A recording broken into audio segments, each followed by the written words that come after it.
restaurant for many years, a restaurant that you were an employee of first, and take us through, like, even before the restaurant. What were you doing before even the restaurant? Raising the children? Well, I started working in a restaurant going to college. Wow. So that was my beginning there, and I started out as just a hostess and a waitress. Then I became the manager for many years. Now, at that point, did you have an idea what Paula wanted to be and what she wanted to do?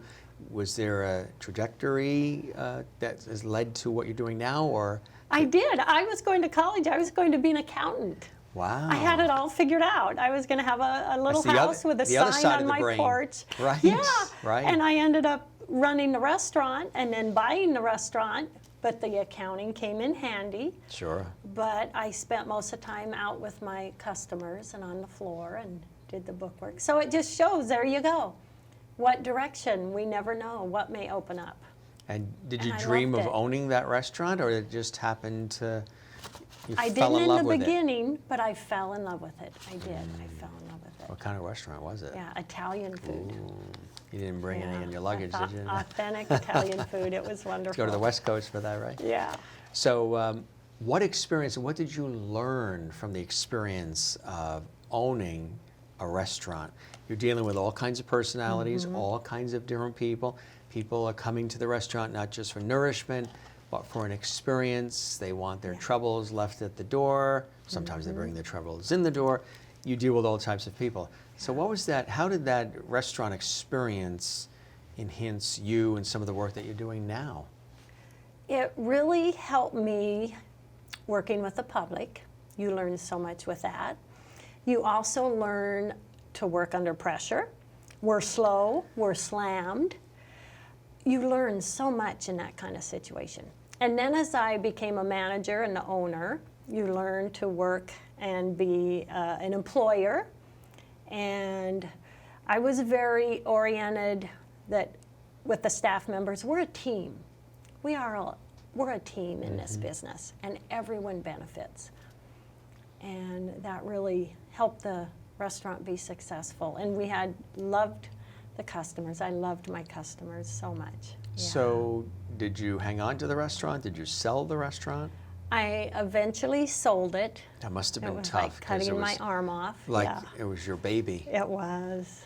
It was. It was a big What decision. was the turning point for you to say, it's time to move on to do other things? Because you put so much of your blood, sweat, and tears and financial investment and your life into this restaurant. You know, I'd been working several years as a single mom. My husband had passed away due to health issues, and dealing with that and long hours, but the kids worked there with me, which made it fun. But then my brother passed away suddenly, and I just had to say, I need to relook at life a little bit.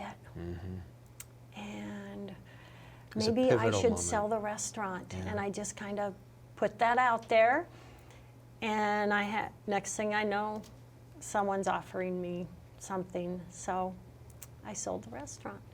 When you sold the restaurant, what were the sensations like for you? Was there any sense of relief? Burden put away? Was it burdensome? Was there fear of what do I do next? Was there joy? Or did you feel like it was a loss, grieving? Yeah.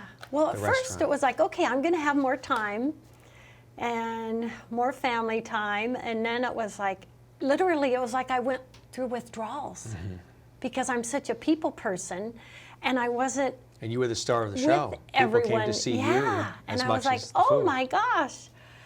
So I went and got myself a job as a receptionist for a builder company, and just loved that. And then, when did the Reiki start to come in? Were you learning about Reiki and studying it and then becoming an expert at it during all this, or did this come later? And how were you introduced to it? It was during my time as a receptionist for this company, and I had a white German Shepherd that owned my heart, and she was very ill. And someone said to me, you should learn Reiki, and I'd never heard of it. So I started learning Reiki, and I fell in love with it. I just fell in love with it. What was it about Reiki that spoke to? It just, already been very connected and grateful spiritually, you know, believe in God, and that I was a miracle meant to be here. And the Reiki actually even made that stronger. And then just it elevates us vibrationally. And then seeing what it does for others, being able to offer that to animals, to people, it just absolutely, I'm still in awe. I just think Reiki is wonderful. And I'm very big on the vibration level that we reside in. Anger, hatred, envy, those are low vibration energies. Love, compassion, caring, those are high vibration energies. So where we choose to reside energetically is what we're going to attract. It And is. can it change? Can we go from low to high, high to low, or is it something that goes up and down and doesn't stay fixed? Yeah, because we're humans, and because things happen, challenges come, and actually, you know, the anger can come in over something, and really that anger can be transformed. I'm angry about this, and that will make me stronger because let's say it's how someone's treated or something happens. Because I have love and compassion in me, that is going to make me a stronger force in doing something positive for what I'm upset with. It's incredible, huh? And when you can share that with other people, there's nothing better, right? Yeah, It's really amazing. I love it. So how long have you been doing Reiki? A long time now, right? 12 or 13 years now. For Yeah. people that are watching this segment, how do you define what Reiki is? They may have heard of this phrase Reiki, but they're not clear on what Reiki does, Yeah. how it works, and what some of the benefits are of it. Yeah, it's basically tuning into life force energy, and I kind of also see it as like a prayer modality. You just basically, when someone becomes a Reiki practitioner, it's through what's called an attunement, originally called initiation, and you just kind of activate this increased connection to energy flow that we already have. So let's say I'm offering Reiki to someone. I activate my Reiki. Reiki energy flows through us. Energy is around every one of us. And this energy comes through our palm chakras, our eyes, our breath. And you send that to the person you're offering Reiki to. And it helps physically, emotionally. Raises their vibration, raises their immune system. And it's just, and we get healed too. I mean, it's a beautiful thing. There is no negative, it's all positive. I mean, you can rub your hands and you can feel that energy. That's our energy field. And it being in balance is huge. Reiki will break apart imbalances, toxins. They say that Reiki can discern and break up a disease 6 months before it manifests. It's just, it does so many things, So what I've seen over the years. for our audience to sort of visualize it, are you sitting alone and is it thinking certain positive thoughts? Are there physical movements to it, sort of like Qigong or yoga or other different things? In terms of the application of Reiki, Yeah. how does that work? Basically just sitting. I can be sitting here and be offering, sending that energy through me to another person just like that. Is there touch or not necessarily? It's a light touch. It's a light touch, right? Yeah. And it's a transfer of energy? Is it a transfer of energy that you have in you that maybe has come from another source that is It's- flowing through you, sort of like Yeah. you're the facilitator, you're the conduit? Yes, I am the conduit. That energy is coming through me to wherever I'm offering that Reiki. And we can Reiki ourselves. We can. Yes. It's kind of like EFT tapping, which I'm sure you're very familiar with too, where people have said there's different trigger points where if you're in rush hour traffic and there's road rage going on, people around you are going crazy and you're feeling sort of anxious, there's different trigger points, places where you can tap, which can actually sort of cool that down and calm you down as well. Sort of similar to, so there's self-application to this. Yes. Wow, that's fantastic. Yeah. It's really a beautiful modality. Have you had to do that? Are there times, when you turn to the self-application of it, is it usually when you're stressed and when you're like, oh, I need to, it's like your own medicine, or do you do it habitually, daily, just to keep things flowing and positive? Every morning I activate my Reiki and give I like myself that. a little Activate Reiki. my Reiki. Yeah, Reiki the room. That's and right. Like my office studio, I do my radio shows, plus I do my Reiki sessions and classes in there, and you can just feel the energy in the room. The rooms will get brighter. Does it require a heightened sense of consciousness and awareness to feel the energy, to be aware of it, to notice it and appreciate it? Because we're so busy in our lives where we're running around, and there's a lot of things in life we miss that we're not aware of, or we don't take time to really notice the signs that we're getting. So does it require adapting a higher consciousness and more self-awareness to be able to fully appreciate Reiki and things like that? Do I have to develop that? In a way, because the Reiki, you're going to have a stronger connection if your vibration is higher, and the Reiki is going to raise your vibration. But I really believe in anything we do, what's in your heart is a big factor. I read in a book once that, you're like a pipe, the Reiki running through you. Ego is the hammer that breaks the pipe, and I really believe that. I believe if someone says, my Reiki's better than yours, no, the Reiki isn't yours. Reiki, that energy's coming through you. But so it's unique to the individual and the people and the situation and whatever it may be. Yes. Wow, that's fascinating.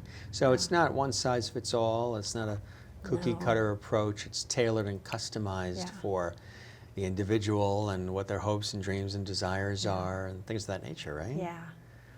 And with anything, I think, and trust with Reiki, trusting, I believe, is a big huge, part right? of it. Even when you're working with individuals with something like Reiki, with anything like that, establishing that sense of trust between you and them and you, is essential, right? How do you go about doing that? Yeah.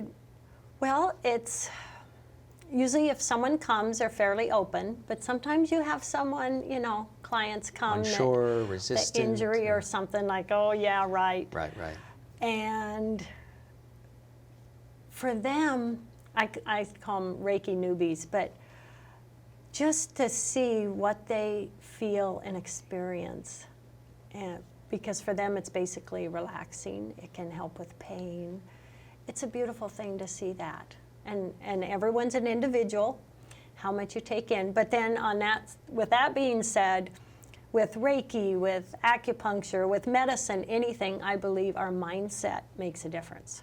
Positive attitude versus negative attitude. Well, they say that even with illnesses too. A lot of times these illnesses that we get or that we have that become worse are due to the fact that the mindset is negative and down and depressive. Yeah. And that sort of depresses the immune system and has all of these negative. The gut is another area that they say is almost like its own brain. They're really realizing that internally is a key component to everything too. It's almost like its own heart, its own brain. That's more revolutionary and recent news, isn't it? People realizing that the gut plays a big role in things too. Yes. A lot of things come from there. There's a lot of energy there that can go another direction. It really is fascinating. our bodies, our energy field. It's fascinating. Tell me about how Reiki has benefited your life. People watching might say, okay, this sounds wonderful, this sounds soothing, relaxing, calming. I think I even hear a bird cooing in the background there. Do you hear that little whoo? It's the perfect time. It must be a dove. Yeah. But how has Reiki benefited your life? It's just been life-changing. I really believe it's helped me health-wise. It's helped me with raising my vibration, my intuition. But the gift it's given me in helping others, offering it to students, teaching them, offering it to animals. How do you, yes, teaching them. that's fascinating. How do you do Reiki on animals? And is it any kind of animal, or is it more cats and dogs? And how does it work? Animal. All my rescue pets have gotten Reiki, but I've literally Reiki deer in the yard and seen them lay down. Really? And lay there. I mean, is that from a distance? All animals feel it, yeah. Really? From a distance, and they all feel it. And I have clients that bring their dogs and cats, and I had my first chicken this year. Someone brought a chicken. We gave Reiki to the chicken. But animals are very receptive to it? Receptive to it, yeah. That's fantastic. It's beautiful. So what are some other ways that it's benefited Paula's life? I think it's helping me to,